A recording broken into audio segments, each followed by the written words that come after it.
పెళ్ళైనా పండగైనా వేడుక ఏదైనా పట్టుచీరల ప్రత్యేక వేదిక వారాహి సిల్క్స్.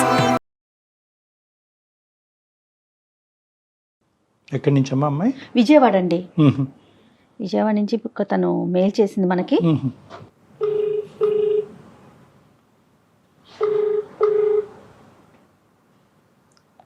హలో హలో పల్లవి గారండి? అవునండి, మీరెవరు? నేను జయానండి, సుమన్ టీవీ నుంచి మాట్లాడుతున్నాను, అందమైన జీవితం ప్రోగ్రాం నుండి. నాతో పాటు డాక్టర్ కళ్యాణ్ చక్రవర్తి గారు కూడా ఉన్నారు. ఓకే, నమస్తే మ్యామ్. నమస్తే అండి. మీరు మాకు మెయిల్ పెట్టారు. సో అవునండి, ఆ మెయిల్ని నేను డాక్టర్ గారు ముందు ఉంచానండి. అయితే ఒకసారి మీతో మాట్లాడదాము అని చెప్పేసి కాల్ చేశాను. Okay ma'am. మీరు ఫ్రీగా ఉన్నారా? మాట్లాడొచ్చా? మాట్లాడచ్చు. రైట్, డాక్టర్ గారితో ఒకసారి మాట్లాడండి. అమ్మా పల్లవి. నమస్తే సార్. నమస్తే అమ్మా, చెప్పండి అమ్మా, ఏంటి సమస్య ఏంటి చెప్పమ్మా. నీ వయసు ఎంతమ్మా? 30 అండి. 30 years. ఓకే. చెప్పమ్మా. నేను విజయవాడలో బీటెక్ చేశానండి. నేను జాబ్ సర్చింగ్ కోసం హైదరాబాద్ వెళ్ళాను ఒకసారి. ఓకే. నాకు అక్కడ ఒక అతను పరిచయం అయ్యాడు. అంటే అతనిది కూడా విజయవాడే. నేను అతను మెసేజ్ చేసుకుంటూ అలా హైదరాబాద్ లో ఒకసారి కలిసాం. ఇంకా సో మేము అలా మా పరిచయం ప్రేమగా మారింది. కొన్ని రోజులు అలా ప్రేమించుకున్నాం. మా లవ్ అలా కొంచెం బలపడింది. ఓకే. సో తను నేను ప్రేమించుకున్నాం, పెళ్లి చేసుకుందాము అని అనుకున్నాము. ఈ సమయంలో ఇంకా నేను జాబ్ సర్చింగ్ కోసమే వచ్చాను. తనకి జాబ్ లేదు. ఇంకా ఏం చేయాలో తెలియలేదు. ఎలా చేసుకోవాలి పెళ్లి, ఏంటి, తనకి జాబ్ లేదు అని చెప్పేసి నేను ఆలోచిస్తూ ఉన్నాను. ఓకే. సో ఇంకా నేను ఈ లోపల నాకు ఇంటి దగ్గర నుంచి అమ్మ వాళ్ళంతా కాల్ చేసేసి అక్కడ ఏం జాబ్ లేదు కదా, ఇక్కడికి వచ్చేసి ఇక్కడ జాబ్ చేసుకుంటూ అని చెప్పేసి ఫోర్స్ చేస్తున్నారు. వచ్చి అని చెప్పేసి కొంచెం నన్ను ప్రెజర్ చేస్తున్నారు రమ్మని. అదే అని చెప్పేసి నేను మళ్ళీ విజయవాడ వెళ్ళిపోయాను. అక్కడ ఒక ఫైనాన్స్ కంపెనీలో, నేను ఇన్సూరెన్స్ బేస్డ్ కంపెనీలో జాయిన్ అయ్యాను. జాయిన్ అయిన తర్వాత అక్కడ ఒక రోజు మా కంపెనీకి ఇన్సూరెన్స్ చేయించుకోవడానికి ఒక అతను వచ్చాడు. ఆర్మీ ట్రైనింగ్ కి వచ్చాడు అనమాట అతను. ఒక్క నిమిషం అమ్మా పల్లవి, ఫస్ట్ నీ మొదటి ప్రేమ గురించి చెప్పమ్మా. ఎంతకాలం ప్రేమించుకున్నారు? 4 years అయింది సార్. 4 years అయింది. 4 years పాటు ప్రేమించుకున్నారు. ప్రేమించుకున్నారు. Very good. తర్వాత మరి విజయవాడ వచ్చి ఎంతకాలం అయింది?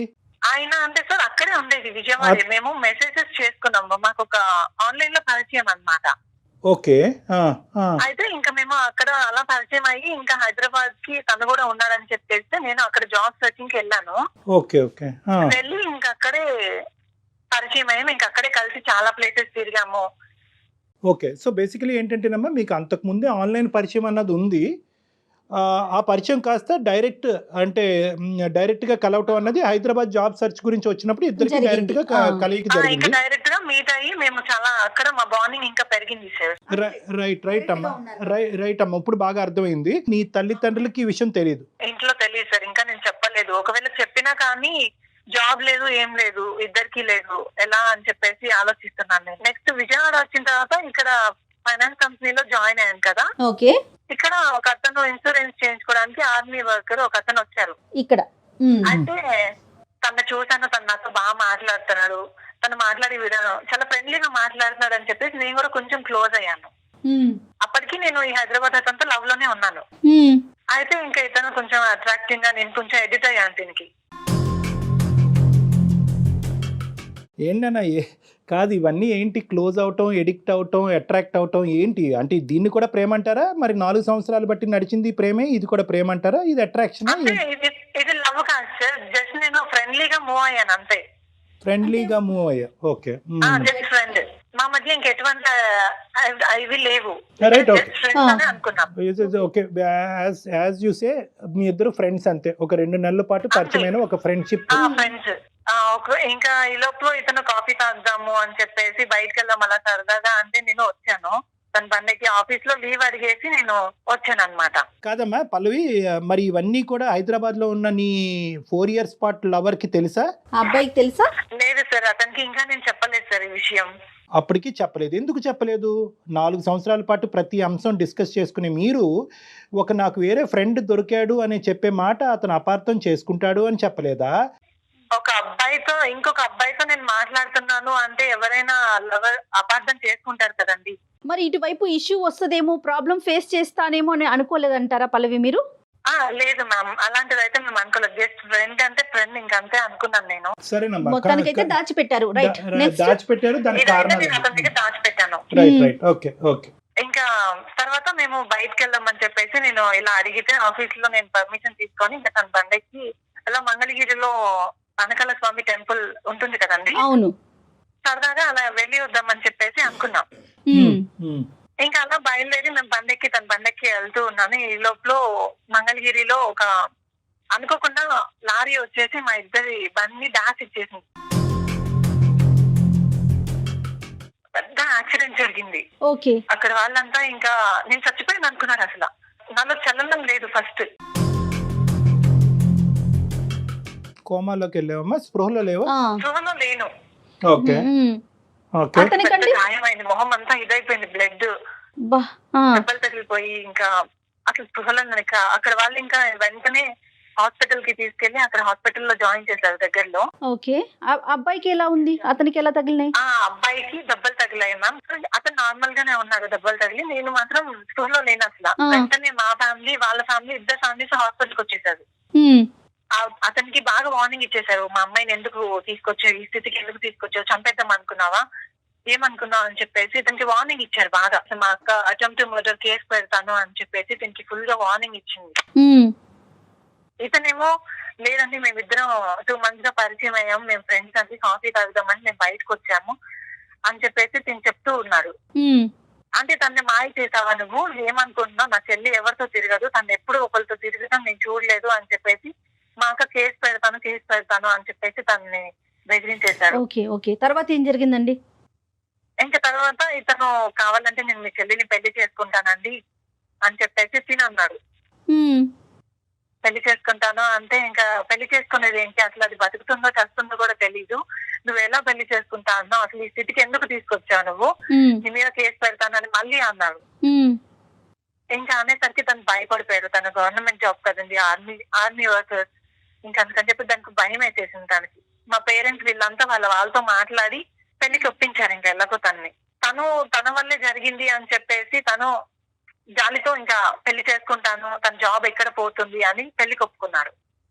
కాదమ్మా, నువ్వు పల్లవి ఒక్క నిమిషం అమ్మా, ఇక్కడ కొద్దిగా మనకు క్లారిటీ కావాలి. చెప్పండి సార్. నీకు పూర్తి స్థాయిలో తెలివి వచ్చిన తర్వాత ఈ డిస్కషన్స్ నీ కళ్ళెదురుగుంటా జరిగినాయా, లేదంటే నువ్వు ఇంకా కోలుకోక ముందే ఈ డిస్కషన్లు జరిగి వాళ్ళు ఒక కన్ఫర్మేషన్కి వచ్చేసారా? అంటే నేను ఇంకా స్పృహలోకి రాలేదు సార్. రాకపోతే ఇంకా తర్వాత నేను స్పృహలోకి వచ్చిన తర్వాత నాకు ఈ మ్యారేజ్ ఇవన్నీ తెలిసింది. వచ్చి అక్క వాళ్ళు ఇలా నాకు చెప్పారు ఈ విషయం, ఇట్లా పెళ్లి గురించి మాట్లాడాము, ఇట్లా పెళ్లి చేసుకోవాలి నువ్వు అతన్ని అని చెప్పేసి నాకు ఈ విషయం అంతా వాళ్ళు చెప్పారు. ఓకే, అప్పుడు నీ రియాక్షన్? నన్ను అడగకుండా ఈ డెసిషన్స్ తీసేసుకున్నారు వాళ్ళు. ఓకే, మీ రియాక్షన్ ఏంటి? నేను ఇంకా టెన్షన్, నేను లవ్ చేసిన అతను ఉన్నాడు హైదరాబాద్ లో, అతనికి తెలిస్తే ఏంటి ప్రాబ్లం, అసలు తను వచ్చేస్తాడు ఇంటికి వచ్చేస్తాడు అనే టెన్షన్ తో ఫీల్ అవుతున్నాను నేను. టెన్షన్ పడ్డారా, భయపడ్డారా? అతన్ని మిస్ అవుతున్నానన్న ఆలోచన అనిపించలేదా పల్లవి మీకు? అనిపించింది మ్యామ్. అంటే ఇంకా ఆ సమయంలో నాకు ఏం చేయాలో అర్థం కాలేదు, నాలో నేనే బాధపడుతూ ఉన్నాను. అమ్మా ఇక్కడ ఒకటి పల్లవి ఒక్క నిమిషం అమ్మా, ఇక్కడ ఏంటంటే ఈ అబ్బాయి నీ పరిస్థితికి జాలిపడి అతను చేసినటువంటి తప్పుకి ఒక పరిష్కారం గురించి ఆలోచిస్తూ నిన్ను పెళ్లి చేసుకుంటాను అన్నాడు. అంటే ఒక దయాగుణంతో ఒక జాలిపడి చేసుకుంటా అన్నాడు కదా. సో నీ దయాదాక్షిణ్యాలు నాకు అక్కర్లేదు, నన్ను ప్రేమించిన వాడు ఒక 4 సంవత్సరాలు బట్టి నా గురించి వెయిట్ చేస్తున్నాడు, వాడు లేకుండా నేను బతకలేను, నేను లేకుండా అతను ఉండలేడు అనే ఒక మాట చెప్పడానికి నీకెందుకు ధైర్యం సరిపోలేదు అన్నది నా ప్రశ్న. అంటే సార్ నేను ఇంకా చెప్పలేదు సార్, ఇంట్లో కూడా ఈ విషయం నేను చెప్పలేదు. అసలు నన్ను అడగకుండా వీళ్ళు అంతా ఒక 14 days లో మ్యారేజ్ అని చెప్పేసి అరేంజ్ చేసేసుకున్నారు. రైట్ 14 days లో పెళ్లి ఇదంతా అరేంజ్ చేసేసారు. నన్ను నా డెసిషన్ తీసుకోలేదు, నీకు ఇష్టమా లేదా అని కూడా ఒక్క నిమిషం, మీ పేరెంట్స్ ఎందుకమ్మా కాంప్రమైజ్ అయ్యారు? ఏమైనా డ్యామేజ్ అయిందా నీకు, ఫేషియల్ డ్యామేజ్ కానీ బాడీలో ఏమైనా డ్యామేజ్ అయిందా, కాబట్టి నీకు ముందు పెళ్లి అవుదేమో అన్న భయంతో ఈ అబ్బాయి ముందుకు వచ్చేటప్పటికి చేయాలి? నాకు పెళ్లి అంటే నా మొహం అంతా పచ్చడి ఇదైపోయింది సార్. నన్ను నేను మిర్రర్ లో చూసుకుని అసలు అసహ్యం అవుతుంది సార్, అంత ఇదిగా ఉంది నా పేరు. రైట్, ఇప్పుడు క్లారిటీ వచ్చిందమ్మా. ఓకే, ఇంకా మొత్తం ఫేస్ అంతా ఇది అయిపోయి నన్ను నేను చూసుకోలేకపోయాను మిర్రర్ లో. ఆల్రెడీ వేరే అబ్బాయితో బైక్ మీద వెళ్ళి ప్రాణాల మీద తీసుకొచ్చుకున్నావు. ఇప్పుడు ఏమో వచ్చి మీరు చెప్పిన దాన్ని బట్టి కొంతవరకు అందవికారంగా మారారు. సో ఇన్ని షాకులు తిన్న పేరెంట్స్కి నాకు ఇంకో ప్రేమికుడు హైదరాబాద్లో నా గురించి వెయిట్ చేస్తున్నాడని చెప్పడానికి భయపడ్డారా, సంకోచించారా? భయం వేసింది సార్. వాళ్ళకి చెప్పాలి అంటే నాకు ధైర్యం చాలలేదు. రైట్, చాలా కష్టం. ఓకే, కాల్ చేసి నేను చెప్పాను, ఇలా మా వాళ్ళు పెళ్లి సంబంధాలు చూస్తున్నారు, నాకు వేరే పెళ్లి కుదిరింది, నేను చేసుకుంటున్నాను అని చెప్పేసి తనకి చెప్పాను. తనకి ఏం మాట్లాడకుండా బాధతో ఇంకా అంతే నించొని ఉండిపోయాడు. అదే కదమ్మా, అదే పల్లవి ప్రేమించేటప్పుడు కొంతమంది అమ్మాయిలు అనొచ్చు, అబ్బాయిలు అనొచ్చు, ఇక్కడ ఏంటంటే తల్లిదండ్రులకి చెప్పడానికి ధైర్యం సరిపోదు కానీ 4 సంవత్సరాల పాటు ప్రేమించినటువంటి ప్రేమికుడు మనసు ఇరగ్గొట్టడానికి మాత్రం చెప్పడానికి ధైర్యం సరిపోద్దమ్మా. అసలు ఎక్కడ ఈ ఇంబ్యాలెన్స్? అంటే 4 years పాటు వాడిని లవ్ చేశారు, వాడు పిచ్చోళ్ళు లెక్క మిమ్మల్ని విజయవాడలో ఉద్యోగం చేసుకోవడానికి పంపించారు. మీరేమొచ్చి వేరే వ్యక్తి బైక్ ఎక్కి అటు ఇటు తిరగటానికి వెళ్ళి యాక్సిడెంట్ అయ్యి అతను ఒక దయాదాక్షిణ్యాలు ఇది కలిగినటువంటి వ్యక్తిలాగా నిన్ను పెళ్లి చేసుకుంటాను అని అనగానే నువ్వు తలూపావు, మీ తల్లిదండ్రులు కూడా తలూపారు. మరి అక్కడ అతను బక్రా అయిపోయాడు కదమ్మా. కాదు పల్లవి, మీరున్న సిచ్యువేషన్ కంటే మీ ఫేస్ ని కానీ మిమ్మల్ని కానీ చూసి ఈ హైదరాబాద్ అబ్బాయి మళ్ళీ యాక్సెప్ట్ చేయడు అనే ఆలోచన ఏమన్నా వచ్చిందా మీకు? అట్లా ఏమన్నా అనుకున్నారా? కదా నేను ఇలాగ అయ్యాను, నా పరిస్థితి అంత పెద్ద ఇది జరిగిన తర్వాత ఇంకా తను నా ఫేస్ ఇలా అయిపోయింది, తను చేసుకుంటాడో లేదో నన్ను నేను కొంచెం వెనకడిగేసాను చెప్పడానికి. అది కాక మళ్ళీ ఇతనితో తిరిగింది చెప్పలేదు. ప్రేమ వేరు, అందం వేరు అమ్మా. Physical attraction is different from love. నేను ఇలా మారాను, మన ప్రేమ గొప్పదైతే కనుక నన్ను ముందుకొచ్చి పెళ్లి చేసుకో అంటే కనుక ఖచ్చితంగా ప్రేమించినటువంటి అబ్బాయి ముందుకొచ్చి అతను మీ ఇద్దరి మధ్యన ప్రేమ ఒక నిజమైనటువంటి ప్రేమ అయితే కనుక, బలమైనటువంటి ప్రేమ అయితే కనుక అందానికి దానికి సంబంధం లేదని చెప్పి ముందుకొచ్చి చేసుకుని ఉండేవాడు. You have come to A wrong assumption. Either accident వల్ల నువ్వు మెంటల్గా ఇంబ్యాలెన్స్ అయ్యావా, లేదంటే పేరెంట్స్ యొక్క ఇన్ఫ్లుయెన్స్ ప్రెషర్ వల్ల ఇంబ్యాలెన్స్ అయ్యావా, లేదంటే ఈ అందగాడు వల్ల ఇన్ఫ్లుయెన్స్ అయ్యావా? ఫస్ట్ నేను యాక్సిడెంట్ అయింది, దాని వల్ల నేను కొంచెం చెప్పలేకపోయాను తనకి నా ఫేస్ ఇది అయిపోయింది అని చెప్పేసి. అది ఇంకా పేరెంట్స్ కి నేను ఇతనితో లవ్ లో ఉన్నాను అని చెప్పడానికి నాకు ధైర్యం చాలలేదు ఆ క్షణం. ఇంకా నెక్స్ట్ మొత్తం నేను పెళ్లి 14 రోజుల్లో అనుకున్నారు, ముహూర్తం దగ్గర పడింది, పెళ్లి సమయం. ఇంకా పెళ్లి టయానికి కరెక్ట్ గా ఇంకొన్ని నేను పెళ్లి చేసుకోబోతాను అనగా నా ఫోన్ కి 150 మెసేజ్లు చేశాడు. అంటే మేము ఇద్దరం కలిసి ఎలా తిరిగాము, ఏంటి, ఎలా స్పెండ్ చేసాము, అవన్నీ నాకు గుర్తు చేస్తూ ఉన్నాడు బాధతో. నేను ఆ రోజు దీంతో కాఫీకి వెళ్ళి నేను అసలు ఆ విషయం చెప్పకుండా తప్పు చేశాను సరే తనకి. మా అక్క వాళ్ళ పిల్లలు వాళ్ళ దగ్గర ఉంది అనమాట ఫోన్. ఓకే. ఇంకా అవన్నీ మా పేరెంట్స్, మా అక్క వాళ్ళంతా ఫోన్ తీసుకొని ఆ మెసేజెస్ అన్ని చదివారు. చదివి నన్ను వెంటనే రూమ్ లోకి తీసుకెళ్లిపోయి నాకు ఫుల్ గా వార్నింగ్ ఇచ్చారు, ఏంటి మెసేజ్లు ఏంటి. అప్పుడు తెలిసింది వాళ్ళకి నా లవ్ గురించి. అతని మెసేజ్లు చూసి ఇట్లా ఏంటి మెసేజ్లు పిచ్చి పిచ్చి వేషాలు చేస్తున్నావా, మర్యాదగా ఈ మెసేజ్లు అన్ని డిలీట్ చేసేసి ఇతను మ్యారేజ్ చేసుకోవాలని చెప్పేసి నన్ను వాళ్ళకి ఇంకో దారి లేదుగా. వీళ్ళంతా ఇంకా తిట్టేసి అతని నంబరు బ్లాక్ చేసేసి మెసేజెస్ డిలీట్ చేస్తే అంటే నంబర్ డిలీట్ చేసేసాను. దీనికి నేను సారీ అని చెప్పేసి మెసేజ్ ఇచ్చేసి నేను ఇంకా పెళ్లి చేసేసుకున్నాను ఇతన్ని. తప్పలేదు ఆ పరిస్థితిలో.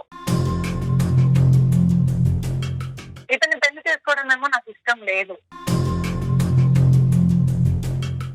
పెళ్లి అయిపోయింది, నాకు ప్రెసెంట్ ఒక చిన్న పాప కూడా ఉంది. ఇప్పుడు నా ఊహలో లేని వాడితో నేను సెటిల్ అవ్వాల్సి వచ్చింది. ఆ రోజు నేను కాఫీకి వెళ్ళకుండా ఉన్నా బాగుండేది. కాఫీలో ప్రాబ్లం లేదమ్మా, నీ బ్రెయిన్ లో ప్రాబ్లం ఉంది. రైట్. నెక్స్ట్ ఇప్పుడు అసలు మీరు ఎందుకు మాకు మెయిల్ చేశారు? ఇతనితో అడ్జస్ట్ అవ్వలేకపోతున్నాను, ఇతనితో నేను కాంప్రమైజ్ అవ్వలేకపోతున్నాను. ఇప్పుడు పదే పదే నాకు అతనే గుర్తొస్తున్నాడండి. నేను ప్రేమించినట్టునే నాకు గుర్తొస్తున్నాడు. అతనితోనే జీవితం పంచుకున్నాము అని తనకి ఎన్నో ఆశలు రేపాను. నేను పెళ్లి చేసుకుందాం అనుకున్నాము, కానీ నా ఊహలో లేని వాడితో నేను సెటిల్ అవ్వాల్సి వచ్చింది. అంటే ఇప్పుడు నువ్వు నడిచేటటువంటి ఈ జీవితంలో ఏమైనా ప్రాబ్లం ఉందమ్మా? ఈ వ్యక్తితో ఏమైనా సమస్య ఉండటం వల్ల ఆ వ్యక్తి ఉంటే బాగుండు అని అనిపిస్తుందా, లేదంటే ఇక్కడ కూడా బాగానే ఉంది కానీ అక్కడ ఉంటే ఇంకా బాగుంటుంది అని అనిపిస్తుంది? చేసుకున్నారు నా మీద ఇష్టంతో కాదు. అదే ఓకే, నువ్వు ఇష్టంతో చేసుకోలేదు, అతను ఇష్టంలో చేసుకోలేదు, మరి ఎందుకు చేసుకున్నారు అన్నది మాకు అర్థం కావట్లేదు. మరి ఎందుకు చేసుకున్నారు మరి మీరు? ఇప్పుడు అప్పుడు ఇప్పినటువంటి మాట ఇప్పుడు విప్పుతున్నావు కదా, ఇప్పుడు ఎంత సఫరింగ్, ఆ అబ్బాయి పరిస్థితి ఏంటి, నీ అమర ప్రేమికుడి పరిస్థితి ఏంటి? అతను నా కోసం ఇంకా పెళ్లి చేసుకోకుండా అంతే ఉండిపోయాడు. సరిపోయింది. కాదు కళ్యాణ్ గారు, ఇప్పుడు తను కాంప్రమైజ్ చేసేసుకుంది కదా, పేరెంట్స్ కి చెప్పలేదు, అటు అతనికి చెప్పలేదు. ఏ పల్లవి, ఆ రోజు కనుక నేను కరెక్ట్ డెసిషన్ తీసుకొని ఉంటే ఈ రోజు నా లైఫ్ ఇలా ఉండేది కాదు. చాలా హ్యాపీగా నేను అతనితోనే ఉండేవాడిని. No too little too late అని ఒక సామెత ఉంది. అంటే నువ్వు నీ లోపల ఆలోచన అనేటటువంటిది రావడానికి బాగా లేట్ అయిపోయింది. నువ్వు జీవితంలో చాలా ముందుకు వెళ్ళిపోయావు, ఒక పెళ్లిలో ముందుకెళ్ళావు, నీకు ఒక బిడ్డ ఉంది. సో ఇప్పుడు రెట్రోస్పెక్టివ్గా గిల్ట్ ఫ్యాక్టర్ని తెచ్చుకుని నా జీవితం అతనితో ఉంటే, ఇక నీ మాటల్లో ఏంటంటే నా జీవితం అతనితో ఉంటే బాగుండు అనే మాట వస్తుంది, కానీ ఆ ప్రేమికుడి యొక్క జీవితం ఎలా ఉంది అనే మాట ఇక్కడ రావట్లే. అతను కూడా నా గురించి పెళ్లి చేసుకోకుండా ఉన్నాడు అంటే కనుక అతని మానసిక పరిస్థితి ఎలా ఉంది, పిచ్చోడయ్యాడా, తాగుబోతయ్యాడా, ఎలా ఉన్నాడు, రోడ్డు మీద పడ్డాడు అన్నది అది వేరే సబ్జెక్ట్. తను ఎదురు చూస్తూ తను డ్రింకర్ అయ్యాడు సార్, అయిపోయాడు. ఓకే రైట్, తాగుతూనే అన్నాడు తను. నా వల్ల తన లైఫ్ అంతా ఇదైపోయింది. అందరు లైఫ్ అయిపోయింది. మీ హస్బెండ్ హ్యాపీ అమ్మా? పల్లవి మీ ఆయన నీతో హ్యాపీయేనా? తిన హ్యాపీ అంటే నార్మల్ గానే ఉంటాడు సార్. ఓకే, ఏమి ఇష్యూస్ అయితే మంచోడు కాదని నేను చెప్పను, మంచి వ్యక్తి. దీనికి government job 50,000 salary, but salary important కాదు సార్ ఇక్కడ నా లైఫ్. హైదరాబాద్ నుంచి విజయవాడకు వచ్చేటప్పుడు ఆలోచించుకోవాలి పల్లవి. ఒక బిడ్డకి తల్లయినాక కాదమ్మా, ఒక బిడ్డకి తల్లయ్యి మీ జీవితం ముందుకు వెళ్ళిపోయాక వెనక్కి తిరిగి చూసుకుంటానంటున్నారు. జీతం ముఖ్యం కాదని ఇప్పుడు చెప్తున్నారు మీరు ఈ డైలాగులు కాదా? అంటే మీరే చెప్పండి సార్ డాక్టర్ గారు, ఏ మనిషి అయినా తనకి మనసుకు నచ్చిన వాడితోనే ఉండాలి అనుకుంటుంది కదా. అబ్సల్యూట్లీ అమ్మా. ఎప్పుడైతే కనుక నువ్వు ఒక అబ్బాయిని ప్రేమించావో, ఆ అబ్బాయితో కలిసి ప్రయాణం చేయాలని మీరిద్దరు నిర్ణయించుకున్నారో, విజయవాడ వరకు వచ్చి నువ్వు మళ్ళీ తిరిగి విజయవాడ వచ్చేంత వరకు కథంతా కూడా చాలా బాగుంది. కానీ ఎక్కడ ప్రాబ్లం వచ్చింది అంటే కనుక, ఎక్కడైతే నువ్వు జీవితంలో కీలకమైనటువంటి స్టెప్ తీసుకోవాలో, నచ్చిన వాడితో ఉండాలి అనేటటువంటి నీ ఆలోచన అక్కడితో ఆగిపోయింది, విజయవాడతో ఆగిపోయింది. ఎప్పుడైతే ఇంకో నచ్చిన వాడు వచ్చాడో అప్పుడు నువ్వు 2 పడవల్లో కాలేసి ప్రయాణం మొదలుపెట్టావు. నువ్వు పూర్తిగా కాన్షియస్ వచ్చిన తర్వాత, నీ కళ్ళెదురుగుంటే డిస్కషన్స్ జరిగిన తర్వాత కూడా ఉద్యోగం ఉన్నవాడు, జీతం తెచ్చేవాడు అనేటటువంటి ఉచ్చులోకి నువ్వు కూడా అట్రాక్ట్ అయ్యావు. అందం, పొడవు, హైటు అనేటటువంటి దాని గురించి కూడా నువ్వు అట్రాక్ట్ అయ్యావు. దాంతో పాటు తల్లిదండ్రికి ఇంకో బ్రేకింగ్ న్యూస్ చెప్తే కనుక వీళ్ళ మనసు ఎలా విరిగిపోతుంది అనే డబల్ ఆలోచన వల్ల నువ్వు ఆ ప్రేమించినటువంటి వ్యక్తిని పక్కన పెట్టి ఇతన్ని పెళ్లి చేసుకున్నావు. ఇది యాక్చువల్ స్టోరీ. కానీ ఈరోజు బహుశా నీ జీవితం ఈ పెళ్లి చేసుకునేటువంటి వ్యక్తితో నువ్వు ఆలోచించినటువంటి విధంగా, నువ్వు అనుకున్నటువంటి విధంగా ఇక్కడ కూడా సాఫీగా అయ్యి ఉంటే కనుక ఈరోజు నువ్వు మాకు ఫోన్ చేసి ఉండేదాను కాదు. కానీ ఎప్పుడైతే కనుక నువ్వు చిత్రీకరించినటువంటి, నువ్వు ప్లాన్ చేసుకున్నటువంటి ఒక జీవితాన్ని ఇక్కడ ఎగ్జాక్ట్గా ఆ పజిల్లో మొక్కలాగా ఇక్కడ ఫిట్ అవ్వలేదని నీకు అనిపించిందో, ఇప్పుడు నువ్వు మళ్ళీ మాకు ఫోన్ చేసి, సార్ అదైతే బాగుండేది, నేను కాఫీ తాగడానికి అనవసరంగా బయటకు వెళ్ళి వీడితో లింక్ అయ్యాను, వీడు కాకుండా వాడైతే బాగుండేది అని చెప్పి ఎప్పుడైతే నువ్వు ఇప్పుడు ఈ రెండింటి మధ్య తూకం వేయటం మొదలుపెట్టావు. సో ఈరోజు మాకు నీ సైడ్ నువ్వు అన్న పాయింట్ ఎగ్జాక్ట్గా కరెక్ట్. ఏ ఆడపిల్లకైనా ఏ అబ్బాయికైనా నచ్చినటువంటి వ్యక్తితో ప్రయాణం చేయాలని ఉంటుంది, కానీ నచ్చినటువంటి వ్యక్తితో ప్రయాణం చేయాలంది. కానీ ఈ నచ్చటం నచ్చకపోవటం అన్నది అంతా కూడా పెళ్లికి ముందు ఉండాలమ్మా, పెళ్లి తర్వాత, పిల్లల కన్నా తర్వాత కాదు. నేను మిస్ అయ్యాను సార్, ఒక దేవుడు లాంటి పర్సన్ ని మిస్ అయ్యాను. అలా ఆ రోజు నేను ఆ యాక్సిడెంట్ జరగటం ఏంటి, నా లైఫ్ మొత్తం ఆ యాక్సిడెంట్ తో మారిపోయింది. ఇక్కడ నేను ఇతను పెళ్లి చేసుకోవడం వల్ల అక్కడ అతను సుఖంగా లేడు, ఇక్కడ నేను సుఖంగా లేను. There is no point in crying over spilt milk. పొంగినటువంటి పాలు గురించి ఏడవటము, బాధపడటం అన్నది ఇప్పుడు కాదు. ఇప్పుడు జరగవలసినటువంటి అంశాలు చూసుకుందాం. ఇక్కడ ఇమోషన్స్తో, డెసిషన్స్తో కాదు, ప్రాక్టికల్గా రేషనల్ బ్రెయిన్తో ఆలోచించి డెసిషన్స్ తీసుకుందాం. డాక్టర్ గారు, పల్లవి తను ప్రేమించిన అబ్బాయి గురించే చెప్తోంది. తను పెళ్లి చేసుకున్న అతను ఒకతను ఉన్నాడు, తనకు పుట్టిన బిడ్డ ఒకటి ఉంది. ఆ విషయాలు ఆలోచించుకోలేకపోతుంది తను. ఇప్పుడు నీ భర్తకి తెలుసమ్మా పూర్తిగా మొత్తం అంశం అంతా కూడా? 4 సంవత్సరాల క్రితం ఆ అబ్బాయి ఉన్నాడు, ఈ కథ అంతా తెలుసా నీ భర్తకి? అతనికి ఇంకా తెలియదు సార్. రైట్, తెలియదు. నువ్వు ఈ మూడ్ స్టేట్లో ఉంటే కనుక తెలిసి తెలియని ఏదన్నా ఒక అన్ఫార్చునేట్ టైంలో మొత్తం కథ అంతా చెప్తావు, మొత్తం అంతా గుట్టు రెట్ అవుతుంది, మొత్తం అంతా అయిపోతుంది, మొత్తం అంతా పాడవుద్దమ్మా. You have to look forward. నువ్వు ముందుకు వెళ్ళాలి అనేటటువంటి దానికి ఇప్పుడు నీకు ఉండేటటువంటి దారి ఒక్కటే దారి. అదేంటంటే కనుక అక్కడ ఉండేటటువంటి సంతోషం కంటే ఇక్కడ ఏ సంతోషం ఉంది అన్నది ఆలోచించుకోమ్మా. ఈ జీవితంలో పాజిటివ్ ఫ్యాక్టర్స్ లేకపోవటం కాదు, నువ్వు ఆ యాంగిల్లో ఆలోచించట్లేదు. ఇక్కడ కనిపించేటటువంటి అడ్జస్ట్ అవ్వలేకపోతున్నాను సార్. నాకు పదే పదే తనే గుర్తొస్తూ నువ్వు ఉన్నాడు. గతాన్ని మర్చిపోవాలి. ఆ ప్రేమ ఇప్పుడు అయిపోయింది. That's a past story. దాని గురించి మాట్లాడుకోవటానికే ఉపయోగపడుతుంది. చేసిన తప్పులు ఇలా జరిగినాయా అనేటటువంటిది అవగాహన గురించి అది ఉపయోగపడుతుంది. కానీ మళ్ళీ పొరపాటుని ఈ డిప్రెషన్ వల్ల నువ్వు వెనకడికి వేసేవా, మొత్తం మళ్ళీ అందరి జీవితాలు నాశనం అవుతాయి. నలుగురున్నారు, ఇద్దరే కాదు, మీరు ఇద్దరిని కౌంట్ చేసుకోకండి. ఏ డెసిషన్ తీసుకోలేకపోతున్నాను. No, no. మీరు ఎలాంటి డెసిషన్ తీసుకోకూడదు పల్లవి. ఇప్పుడు తీసుకునే స్టేజ్ లో లేరు మీరు. ఆల్రెడీ కొన్ని గొప్ప డెసిషన్స్ తీసుకుని చాలా మందిని ఉచ్చులోకి లాగారమ్మా మీరు. మీ వైపు పూర్తి స్థాయి సానుభూతి కూడా ఉంది, కోపంగా కూడా ఉంది. ఇంకా ఫర్దర్గా మీరు డెసిషన్స్ తీసుకోవద్దు. మీరు డెసిషన్స్ కొన్ని మీరు డెసిషన్స్ తీసుకోకుండా ఉంటేనే మంచిది. ఎవరన్నా కూడా ఒక మెంటర్ లాంటి వాళ్ళని పెట్టుకోండి. ఒక మంచి స్నేహితురాలని కానీ స్నేహితుడు కానీ ఎవరొకరిని పెట్టుకుని వాళ్ళతో మాట్లాడి మీరు తీసుకునే నిర్ణయం కరెక్టా కాదా అన్నది క్షుణ్ణంగా మాట్లాడిన తర్వాత దయచేసి ఏ నిర్ణయం అన్నా తీసుకోండి. ఆ అబ్బాయితో పొరపాటున కాంటాక్ట్ వెళ్ళటం కానీ, మెసేజ్లు షేర్ చేసుకోవటం కానీ, బ్లాక్ చేసిన నంబర్ మళ్ళీ అన్బ్లాక్ చేయటం కానీ దయచేసి ఇలాంటి పొరపాట్లు మళ్ళీ చేయొద్దు. అనేది ట్రూ లవ్ అండి. అయ్యుండొచ్చు, మరి మీది? అది ట్రూ లవ్వేనమ్మా. ఇది కూడా ట్రూ పెళ్ళే కదా, ట్రూ లవ్. ఇది కూడా ట్రూ పెళ్ళే కదా, ఇది కూడా ట్రూ బంధమే కదా. నీకు పుట్టినటువంటి బిడ్డ కూడా ట్రూయే కదా. ఇక్కడ ఫాల్సే ఉంది. కానీ నేను ఇష్టపడి చేసుకోలేదు సార్ ఈ marriage. Right, it's two little too late నాన్న. జీవితంలో ముందుకు అయిపోయింది కదా. You have come forward. అన్నీ మనకు జీవితంలో అన్నీ ఇష్టమైనవే జరగవు. కొన్ని కష్టమైనవి కూడా తప్పక కొంతమంది గురించి, కొన్ని జీవితాల గురించి, కుటుంబం గురించి, సొసైటీ గురించి స్వీకరించాలి. అన్నీ నచ్చినవే రావమ్మా జీవితంలో. మనం తీసుకున్న నిర్ణయాల వల్ల కొన్ని కఠినమైనటువంటి జీవితాన్ని కూడా అనుభవించక తప్పదు. నేను చెప్పినట్టుగా నువ్వు ముందుకెళ్ళు, నీ లైఫ్ చాలా బాగుంటుంది. అయిపోయిందని తవ్వుకోకండి పదే పదే. డాక్టర్ గారు అన్నట్లుగా ఎవరన్నా ఒక మెంటర్ని చూసుకోండి, మీతో చక్కగా మాట్లాడి మీ ఫీలింగ్స్ని షేర్ చేసుకునే వాళ్ళు ఉంటే కనుక దయచేసి వాళ్ళతో మాట్లాడుతూ మీ కొత్త లైఫ్ స్టార్ట్ అయిపోయిందండి, దీన్ని ఎలా టర్న్ చేయాలి, మీ పాపకి మంచి భవిష్యత్తుని ఎలా అందించాలి అంతవరకు ఆలోచించుకోండి. ఓకేనమ్మా Pallavi? Right Pallavi? Okay ma'am. మీకేమీ ఇబ్బంది ఏమీ లేదు. మీ జీవితాన్ని ఏమి నాశనానికి ఏమీ వెళ్ళట్లేదు. మీరేమి నరకయాతన ఏమీ అనుభవించట్లేదు. మీ జీవితం సుఖమంగానే ఉంది. తను నేను మోసం చేశాను అని అనుకుంటున్నాడు. నో మోసం పొరపాట్లు ఇవన్నీ మనం మాట్లాడేసుకున్నామమ్మా. కొన్ని నువ్వు చెప్పినటువంటి వర్జన్ బట్టి కొన్ని తప్పనటువంటి పరిస్థితుల్లో జీవితంలో ఒక దారిలోకి నీకు వెళ్ళవలసి వెళ్ళావు. తల్లిదండ్రుల వల్ల భయం అవనియండి, యాక్సిడెంట్ అవనియండి, ఇంకోటి కారణాల వల్ల.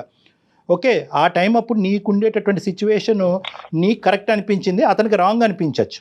కానీ ముందుకు ప్రయాణం జరిగింది కాబట్టి ఆ ప్రయాణం ఇంకా అలా ముందుకు కొనసాగుతూనే ఉండాలి. ఓకే పల్లవి, ఓకే మ్యామ్. ఓకేనా? ఇంకా మీకు ఏదైనా పర్సనల్గా మాట్లాడాలనిపిస్తే డాక్టర్ గారు మీకు టచ్లో ఉంటారండి. పర్సనల్గా మాట్లాడి కొన్ని రోజులు కొన్ని సెషన్స్ ఏమన్నా కూర్చుంటే మీ మైండ్ సెట్లో ఏమన్నా మార్పు వస్తుంది. ఇంకేమన్నా నీకు ఇప్పుడు మాట్లాడిన దాంతో మీరు సాటిస్ఫై అవ్వకపోతే కనుక ఒక ఫ్యూ మళ్ళీ టైమ్స్ call మళ్ళీ చేయండి. మనం కూర్చొని మాట్లాడదామమ్మా. Then you can come to a correct decision. Okay okay. Right Pallavi. Right Pallavi, all the best అమ్మా. Thank you. Take care, bye అమ్మా.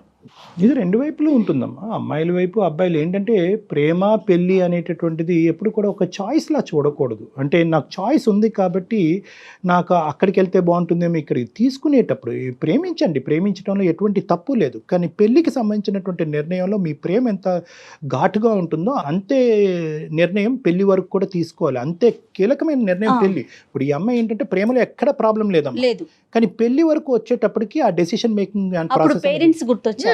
This is the reason of lot of suicides. చాలా హత్యలు, ఆత్మహత్యలకి ప్రధానమైనటువంటి కారణం ఈ ఇండెసిసివ్నెస్సే, ఈ చంచలత్వమే. ప్రేమించినప్పుడు ఉండేటటువంటి బలము తల్లిదండ్రుల వరకు చెప్పడానికి ఉండదు, అవును. పెళ్లి చేసుకున్నప్పుడు ఉండదు. అప్పుడు తలంచి పెళ్లి చేసుకుంటారు. ఎందుకు పెళ్లి చేసుకున్నామని ఆ భగ్న ప్రేమికుడు అడిగేటప్పటికి తప్పక చేసుకున్నానని సింపుల్గా కొట్టి పారేస్తారు. అవును. మరి నా పరిస్థితి ఏంటి అంటే కనుక నేనేం చేయను అంటారు. సో దయచేసి ఈ ప్రేమ అనేటటువంటి సబ్జెక్ట్ని ప్రేమించినప్పుడు చాలా చాలా ఈజీగా ఒక ఎంజాయబుల్ ఫ్యాక్టర్గా తీసుకుంటారు. ఎప్పుడైతే పెద్దోళ్ళ వరకు వచ్చి చెప్పాలో అప్పుడు కాస్త షేకీ అయిపోతారు. సో ఈ అమ్మాయి చేస్తుంది అదే ప్రధానమైన తప్పిదంగా నాకు అనిపిస్తుంది. ఎగ్జాక్ట్లీ డాక్టర్ గారు. ఏదేమైనప్పుడు మనం అనుకున్నట్లు జరిగితే జీవితం ఎలా అవుతుందండి? అంతే, తను ముందుకెళ్ళి ఎలా మనకి ఎలా ఉంటే ముళ్ళుల్ని తీసుకుంటూ నడవాలి, కానీ మౌల్డ్ యువర్ లైఫ్ అమ్మ. Yes. జీవితాన్ని అలా మౌల్డ్ చేసుకుంటూ ముందుకెళ్ళటం ఒక్కటే ఈ అమ్మాయికి ఎగిరి గంతేసేలేం కదా. లేదు. Right, thank you so much. Thank you, Jaya గారు. నమస్తే.